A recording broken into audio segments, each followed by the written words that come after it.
tubanje gusuza inshuti n'abavandimwe mwebwe mukurikira Isimba TV, muri abagaciro bakomeye cyane, muri abantu badanje. Gusa turagenda dushishikariza buri wese uri gukurikira ibiganiro byacu gukora subscribe, agakora comment, agakora na share. Ni by'agaciro rwose, mukomeze kugumeza mureba video zacu. Uko muri kubibona kuri screen zanyu, n'umugabo witwa Nyakso Kanyabugande Olivier. Murabizi neza, mwamukunze guhera kera. N'umugabo wagiye ukora ibikorwa bigiye bitandukanye, ariko kano kanya biravugwa ko ubu ngubu rwose Nyagiso yamaze kwitaba ubushinjacyaha RIB bitewe n'igikorwa yakoze kitari cy'agaciro rwose, gupfobya jenoside yakorewe abatutsi.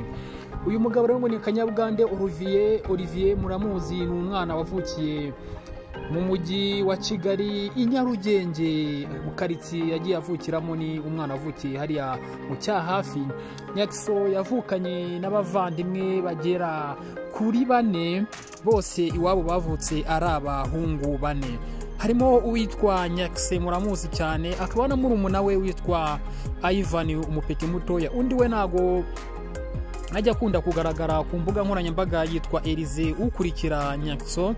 Rero nk'uko muri kubibona ku bitangazamakuru bigiye bitandukanye, uyu mugabo ngo ni Nyagiso yakoze igikorwa kitari cyiza rwose byo gupfobya jenoside yakorewe abatutsi 1994.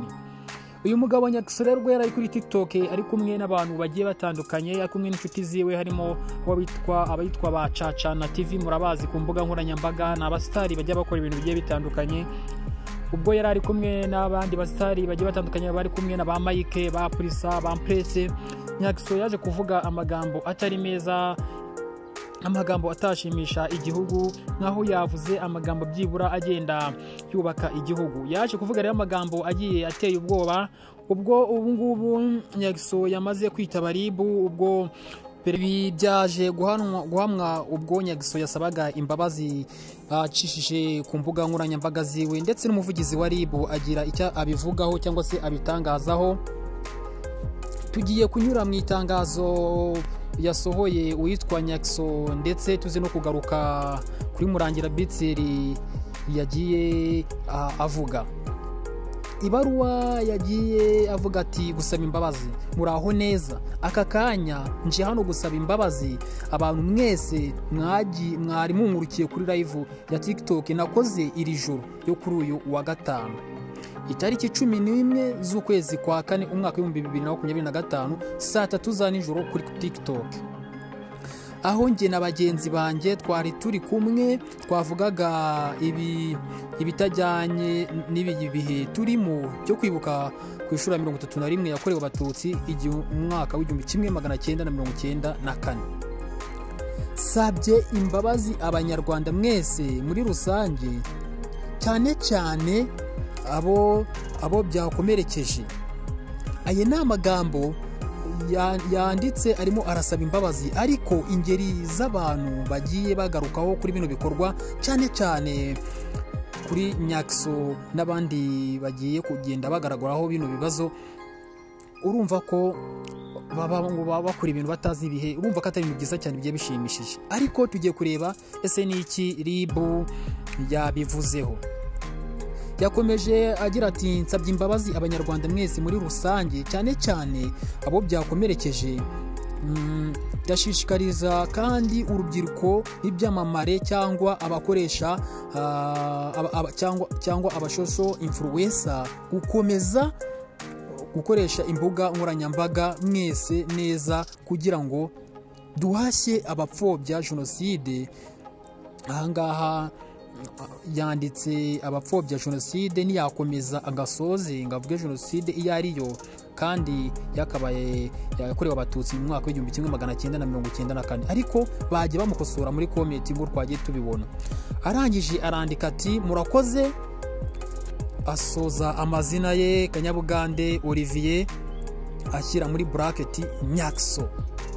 Nyuma rero yaho ibi bintu bimenyekanye, ibyo Nyagiso yakoze kuri live ya TikTok, murabizi abantu mujya mukunda kujya kuri TikTok cyane, mukunda kubona uburyo abantu baganira kuri TikTok bavuga ingingo zigiye zitandukanye. Ariko ntekereza ko abantu benshi bagiye bakurikira live uyu musore muri no minsi ubwo no mwaka utarangira cyangwa se imwiriro itangira ry'umwaka, uyu musore wagiye umenyekana cyane ugaragara cyane ku mbuga nkoranyambaga ari gukora ama live. Rero ibyo byose byashidutse akozemo icyaha, navuga ko ari nko gutatira igihango cy'umunyarwanda, aho rero yaje gutuma n'abamukurikira bamwe na bamwe bagiye bashyiraho ibitekerezo byabo, aho umwe yaje amubwira ati twibuke twiyubaka, undi aravuga ngo nibavuga abapfobya jenoside gusa, bavuga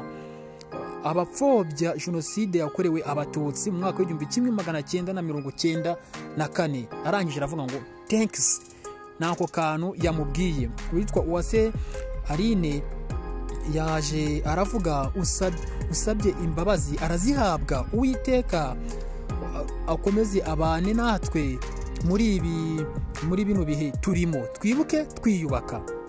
Urumva rero hari abagiye bamugaragariza ko usaba imbabazi ari byo. Hari n'umuntu wavuze aka message navuga ko abantu benshi bagiye bagarukaho, ati rwose gusaba imbabazi ni bimwe mu bintu byaturanze nk'abanyarwanda, kandi nibyo byatumye tugera ahangaha nk'abanyarwanda twese muri rusange. Ndetse urumva ni message abantu benshi bagiye bamuha, navuga ko ari kimwe mu bintu abantu bagiye bagarukaho cyane, bibaza kubera iki urubyiruko ari rwo ruri kugaragaraho cyane cyane bino bikorwa by'ingengabitekerezo no kudaha agaciro jenoside yakorewe abatutsi mu mwaka w'1994. Rero nk'uko muri ikinyamakuru Igihe cyabyanditse, nacyo cyagerageje kumuvugisha uyu mugabo kugira ngo nawe yumve cyangwa se asobanure neza ibingibi uko byagenze. Ni ikiganiro umunyarwenya yarayoboye agikurikiranyweho n'urubyiruko rumukurikira cyane cyane kuri TikTok ku nkuru Igihe cyanditse, batera urwenya yewe n'ugerageje kubakebura bakamwima amatwi. Umve ikibazo ahantu kiri. Nk'uko ikinyamakuru Igihe babyanditse, bateraga urwenya biza kurangira noneho n'abagiye babakebura, urumva nyine ababakurikira ibintu murimo ntago ari byo, bakamwima amatwi. Aho rero urumva niho hari ikibazo.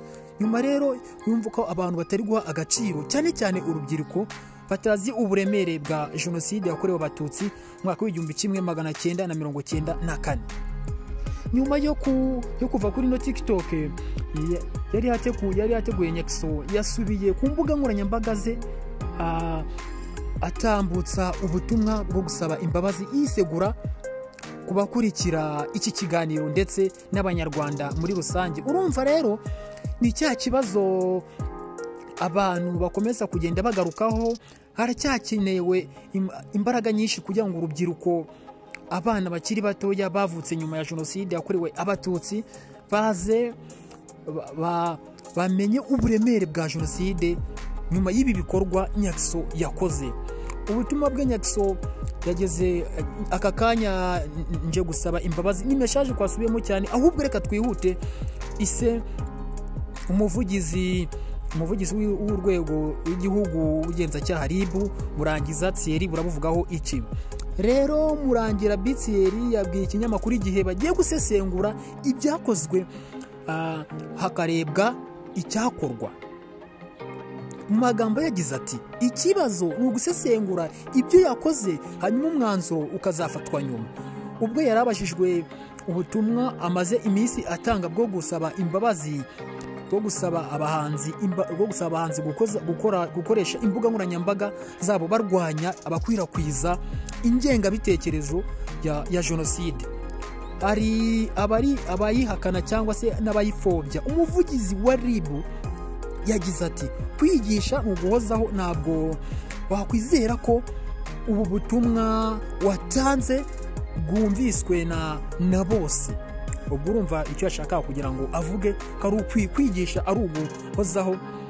Urumva ko nyine biraza gusaba ko buri muntu wese, ntabwo ari bose babyumva kimwe nk'uko yarabivuze. Hari abinangira gusa, hari abinangira, gusa tuzakomeza twigishe ariko tubijyanishe no guhana.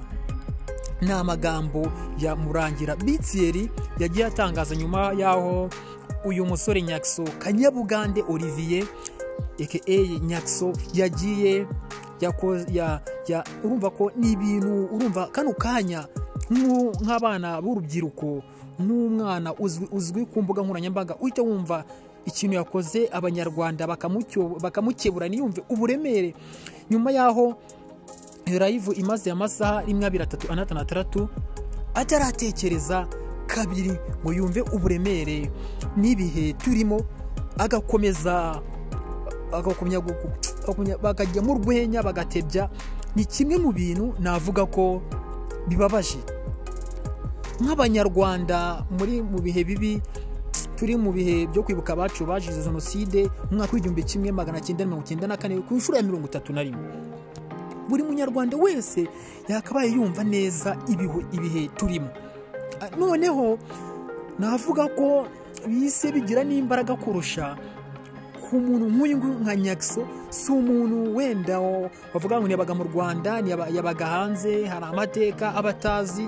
Ni umwana wakuriye mu Rwanda, buri kimwe cyose ni mu Rwanda, ariko tugeze ku nshuro ya 31 twibuka abacu bazize jenoside yakorewe abatutsi, ariko hari abantu batajya bumva uburemere bwa jenoside. Noneho harimo n'abasitari, ari nacyo Murangira yavuze ati abantu b'ibyamamare batandukanye muri sectors zigiye zitandukanye bakabaye hari ubutumwa bagenda batanga kuri aba bavandimwe b'abanyarwanda kazi cyangwa se abaturarwanda bagiye batandukanye. Tujye tureka kugobeka amateka yagiye aba mu 1994. Urumva rero ni ibintu bidashimishije cyangwa se biba bigiye biteye agahinda ku miryango igiye yarabuze ababo muri jenoside. Abantu bafite influence nini b'abantu abanyarwanda bakurikira b'abanyamahanga kugira ngo tubaye ubutumwa bugaragaza ukuri kw'ibintu uburyo bihagaze, cyangwa se hari ukuntu hari abantu babakeneye bameze nk'aba Eric cyangwa se ba Sandra, babakeneye biriya bimenyetso bwa buhamya bya bintu byabaye, bikenewe kugira ngo umuntu umuhe ukuri, kugira ngo nawe azagende abyigisha abandi bagiye batandukanye. Rero nuko abantu batagiye basobanukirwa cyane cyane ibyamamare, ari nacyo kintu Nyakso aka kanya ashobora kuza gukurikiranwaho rwose, byaza no gukomera ugasanga anataye muri yombi. Ariko tunamwifuriza ko byibura niba nabikoze para accident twe twamusabira imbabazi zigiye zitandukanye. Abanyarwanda rwose duhaguruke dushishikarize buri munyarwanda cyangwa se buri muturarwanda wese dukomeze twibuke twiyubaka, kandi tujye twibuka ibihe turimo. Noneho n'abarokotse jenoside bakorewe abatutsi rwose bajye babyubaha. Njyewe reka mbe mbasezeye. Iyi yari Simba TV, ndabakunda cyane, mukomeze gukanda subscribe kandi ndizera ko bizajya bigenda neza.